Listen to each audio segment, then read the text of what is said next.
Hey there! It wouldn't be the holidays without the classic dishes. Let's talk about some ways to add some bonus nutrition into your holiday favorites, starting with mashed potatoes. My name is Madeline M, and I'm a registered dietitian with UT Physicians, and we are in the kitchen at the Victory Multi-Specialty Clinic. Start by boiling your potatoes, then mash them up with low-fat milk, Greek yogurt, and olive oil.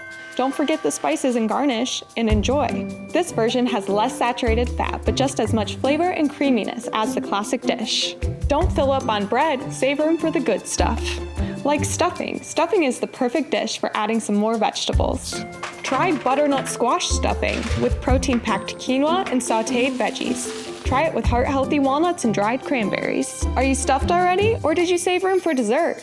How about more pumpkin pie, less crust? How about no crust? Try it with low-fat whipped cream for the perfect ending to the meal.